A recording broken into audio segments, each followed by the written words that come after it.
So I keep on coming back to this Pith instruction. They're pointing out the instruction from Padmasambhava, where he makes the whole of Dzogchen, in fact the whole of the path to enlightenment sounds so easy. Just observe your mind. Observe your mind. And I've reviewed already, so I'll only very briefly review why for most people that's just not sufficient. Because this is like staring up into a cloud bank, wanting to see the sun and just looking at a cloud bank.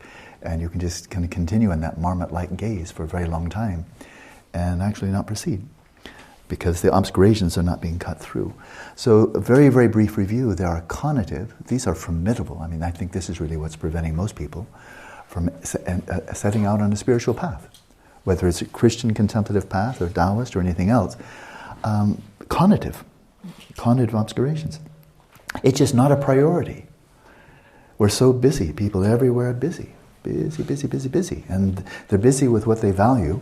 And of course, if their survival is at stake, basic survival is at stake, then all we can have is compassion. I mean, any sense of superiority is absolutely out of place. But then there are many of us for whom our survival is not at stake, and yet we're still busy, as if, our very life depended on, completing this crossword puzzle, or this video game, or, this, that, or the other thing. So cognitive, it's an enormous obstacle. It gives rise to that type of it's called, I refer to it, that kind of laziness that's fixated on worthless behavior, just pissing away time, killing time. So that'll do it. One can spend the whole life always focused outwards, thinking that's where all of one's happiness lies, and that's where all the sources of one's suffering lie. And so, hedonic fixation. That, as you recall, is the first of the 5 obscurations, right? First of the 5 obscurations. It's cognitive. They were just too busy focusing elsewhere. And then the second one, the attentional, we see two of the 5 obscurations are there, right? Laxity and dullness, excitation and anxiety. So there they are. That's the attentional. And then the cognitive, I commented, first of all, that there are acquired delusion, such as belief in scientific materialism, that prevents one ever from getting around to introspecting, to looking within, because it seems to be impossible or illegitimate or completely misleading. And then there's the connate type of delusions, which can also be a major obscuration. But the bias of modern science altogether, and it's a very understandable bias, but they're building on success, and how can one blame anybody for doing that?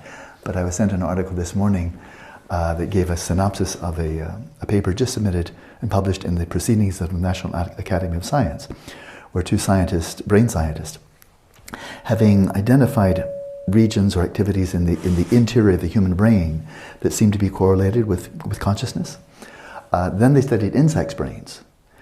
And they found that in insects, there is the interior of the insects' brains, generically it seems, show some activity neurological activity corresponding to the neurological activity of the interior of human brains. And therefore, the conclusion of the paper was, insects are conscious. Wow. Yeah. First of all, I want to congratulate New Zealand. Where's Kathy? There's Kathy. I'm serious, I'm not being sarcastic. I want to congratulate New Zealand because my wife sends me these nuggets. This was the nugget for this morning. New Zealand has recently, apparently, made a law, or the government of New Zealand made a declaration that animals are sentient beings.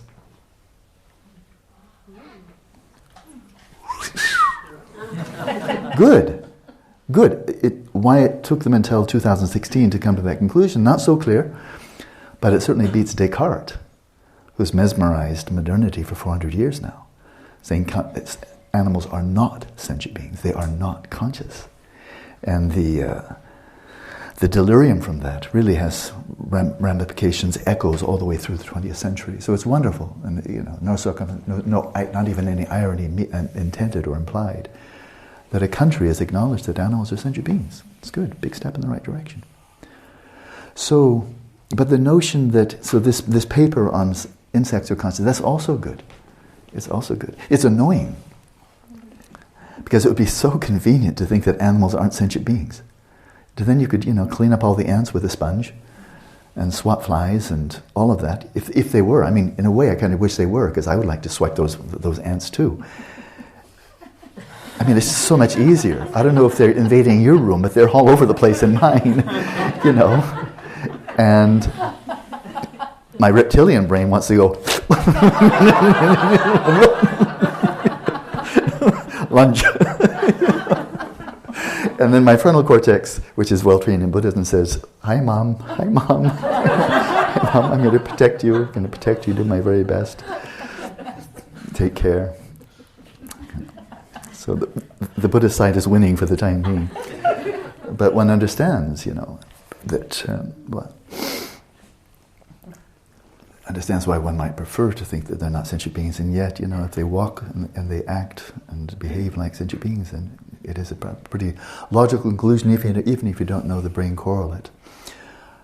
But where this synopsis of this PNAS article concluded was that, it seems that because they have comparable neurological activity to human beings, and we human beings know we're conscious, therefore they must be conscious too. It's reasonable logic. I think they're right, in fact. But what's interesting here is they said, and now that we've discovered this, we want to probe much more deeply into insects' brains, and maybe we can then shed light on the origins of human consciousness. This reminds me of the people, Stephen Hawking and his wealthy colleague, that want to spend $100 million sending a rocket outer space to find some aliens who can tell us who we are.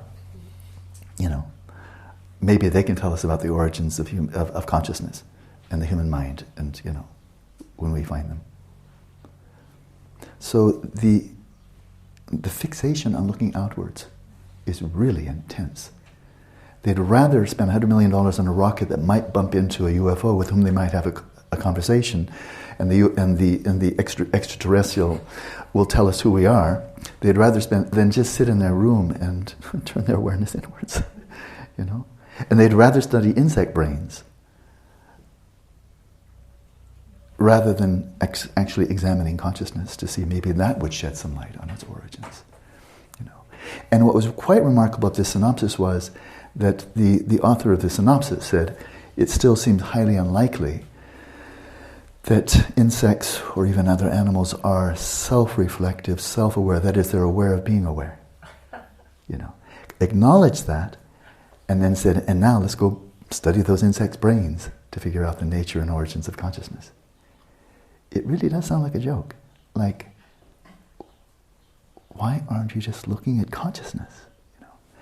So it's a cognitive obscuration that either refuses to acknowledge that introspection is possible at all, which Daniel Dennett and many others say. Even John Searle says, which is remarkable because he insists on the ontological primacy of consciousness, that it can't simply be reduced to brain activity. And yet he completely throws out introspection. It's amazing, the doublethink there.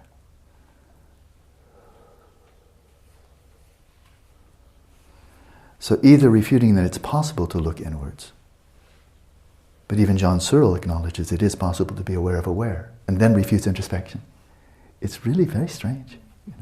If you're unintelligent, it would be very simple and easy, but he's not unintelligent.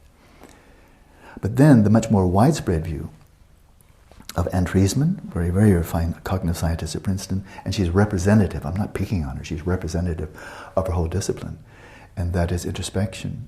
Well, it's completely misleading, as is subjective experience altogether, visual perception and so forth, completely misleading. It consists of illusions, and therefore not to be relied upon. And so if it either doesn't exist, or even if it does, it's completely unreliable, will not give rise to any valid discovery. Then let's get back to studying insects' brains and hoping some extraterrestrial can tell us who we are.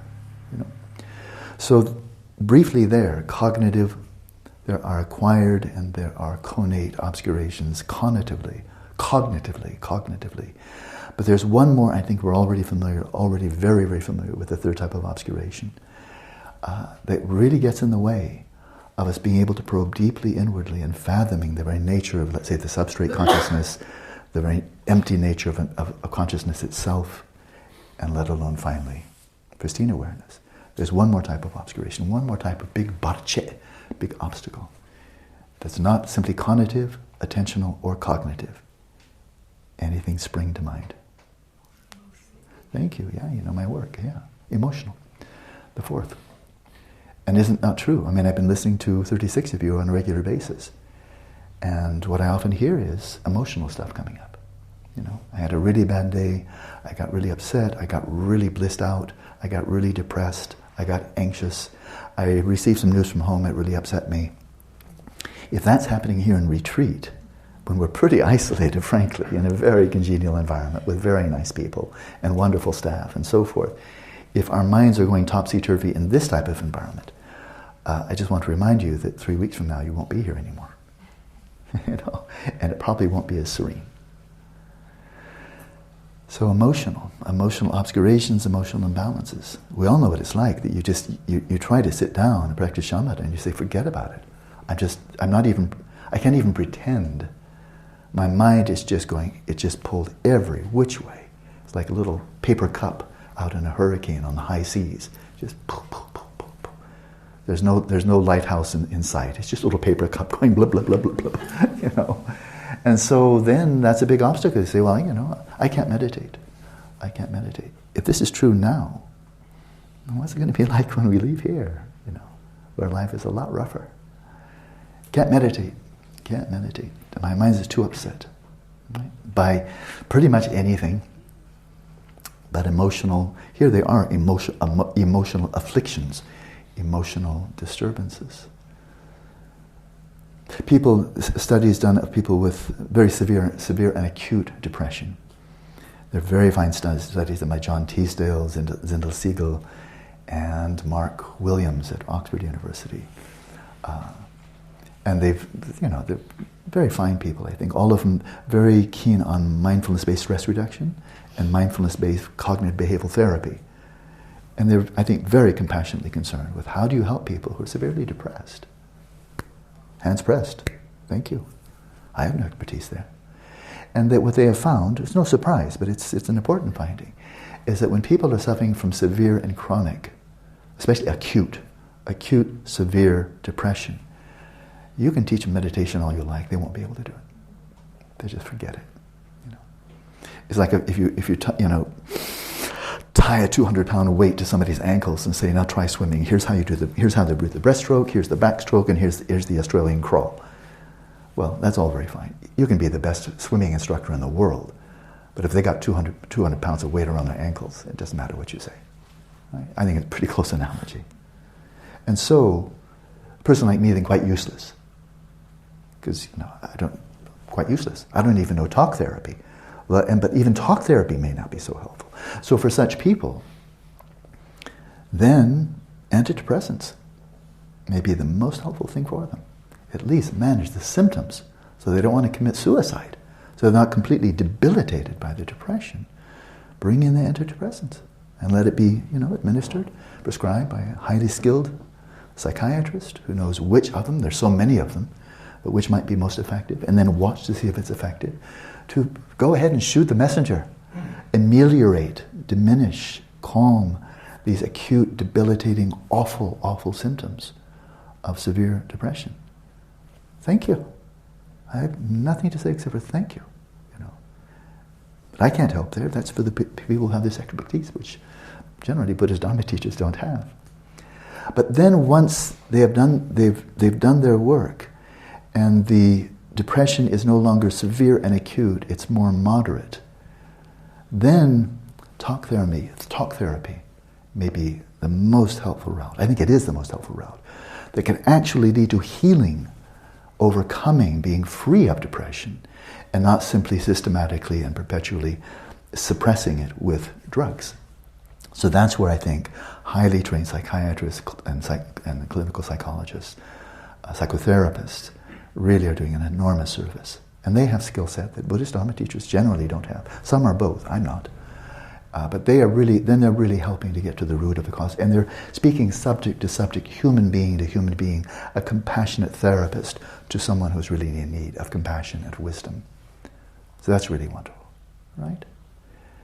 And then, if things are really getting pretty well managed with that, maybe you don't need therapy, maybe just once in a while, a little checkup, but you're pretty well coping, but still not very happy, maybe depressed, a bit anxious, but you really are managing. You don't stand out, Then teachings like what we find in the Bodhicharvatara, Guide to the Bodhisattva Way of Life, Shantideva.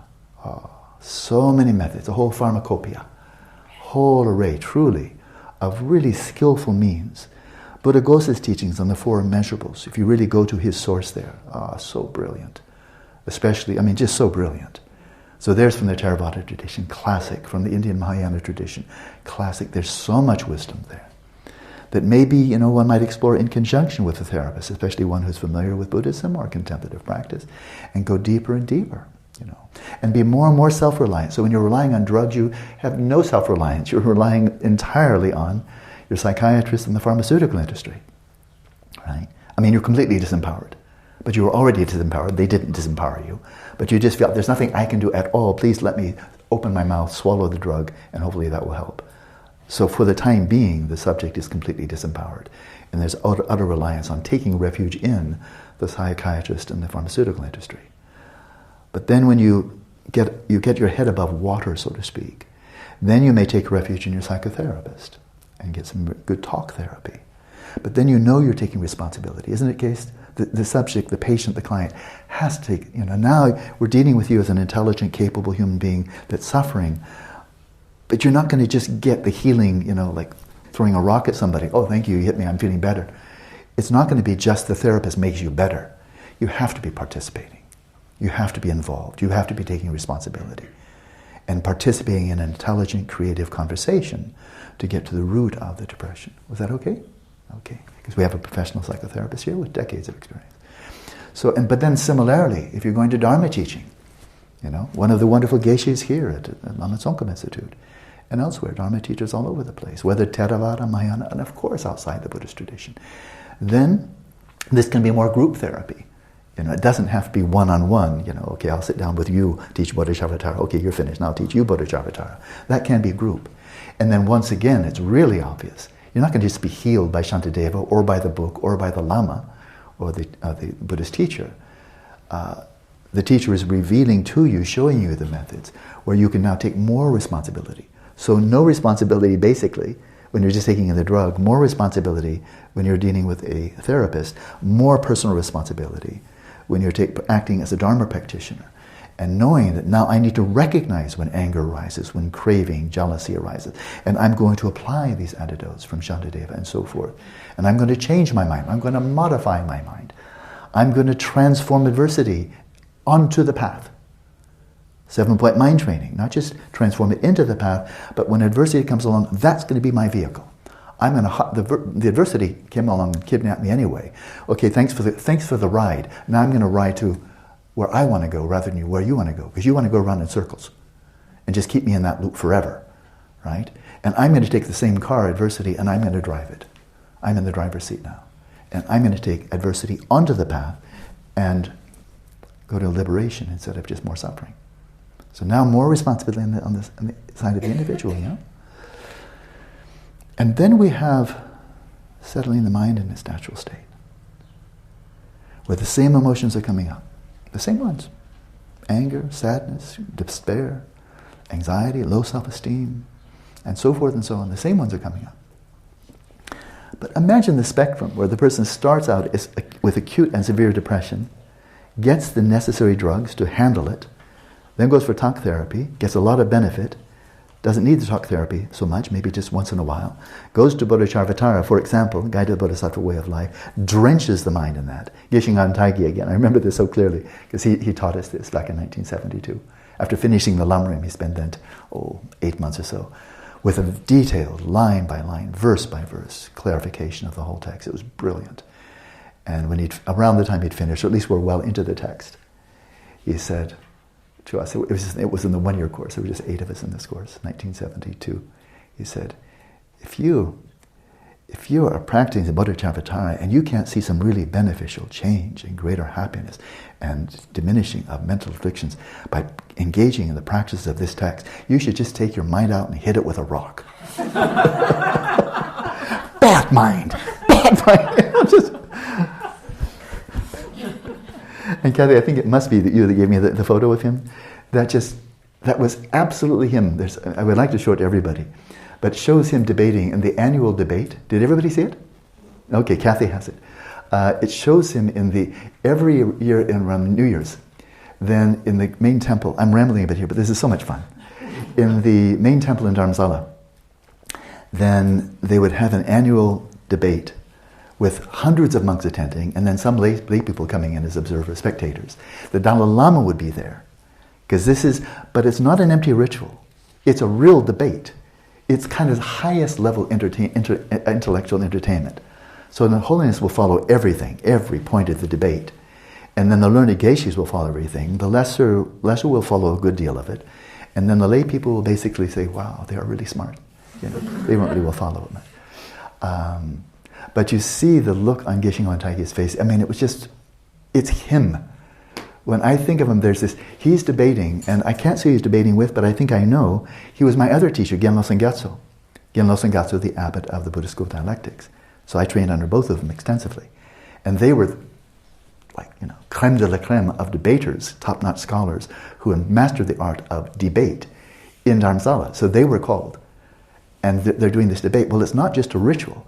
They're going at it. But you look at Geshe Wantage. This is the face I can see, because Genlo Sengetsu is hidden, I think, in the photo. Yeah. You look at Geshe Wantage, and he has this smile on his face that it looks like he's about to burst with joy.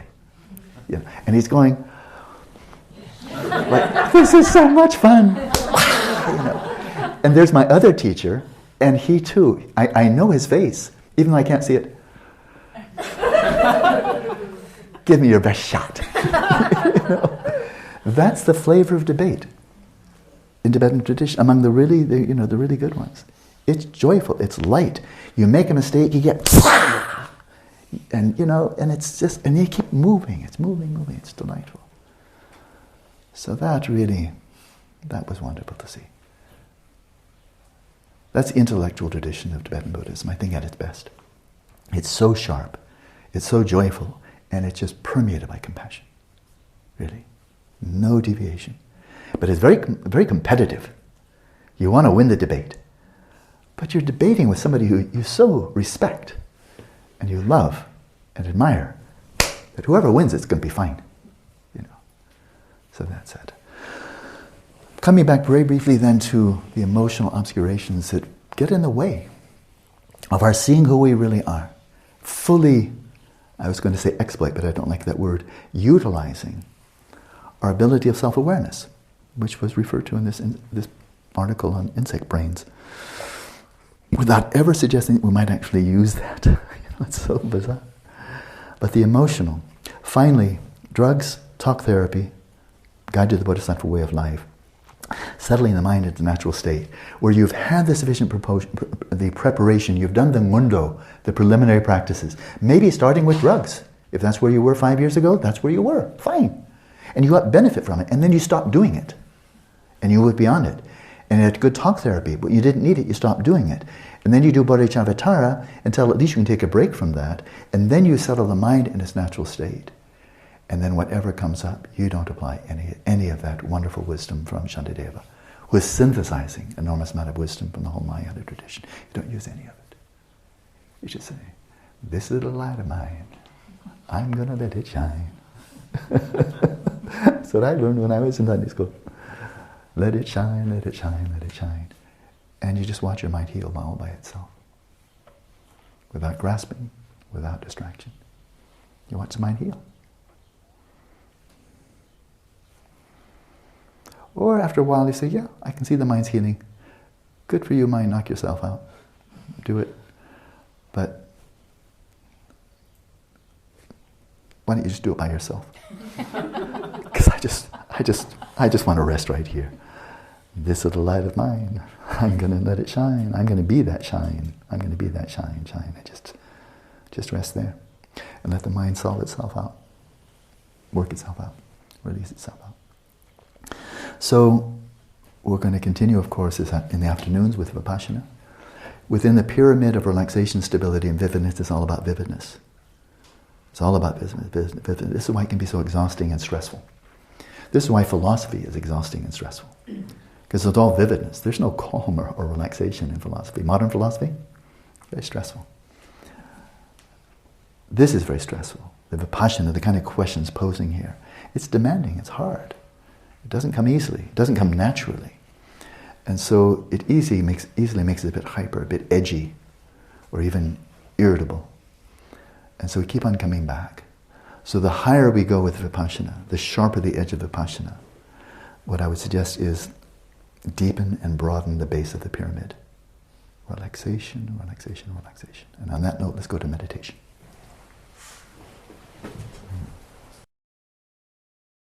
So all of us here in Tuscany, each of us uniquely, of course, brings our own uniquely configured body-mind, the unique crystal, the snowflake that makes each of us unique, which means that each of us will bring certain strengths. None of us consists of only limitations. We'll bring unique strengths to this that no one else in the group will have, and we'll bring also limitations or obstacles. That's the way it is. So we'll not be progressing or developing in the same way. It doesn't make any sense that we would. But as a common ground for all of the diversity of the people here, something that is shared with all of us, we're all living in 2016. And this is a stressful time to be alive. A stressful world to be alive in. Inundated with information, with tasking, with busyness, and so on. We all know it well. These are hard times. And hard times for our children. And in my case, grandchildren, to grow up, this is normal. They're growing up and this is normal. To grow into this, that's really tough, really tough. And for many of them, the United States, Europe, Russia, Communist China, no notion of Dharma at all.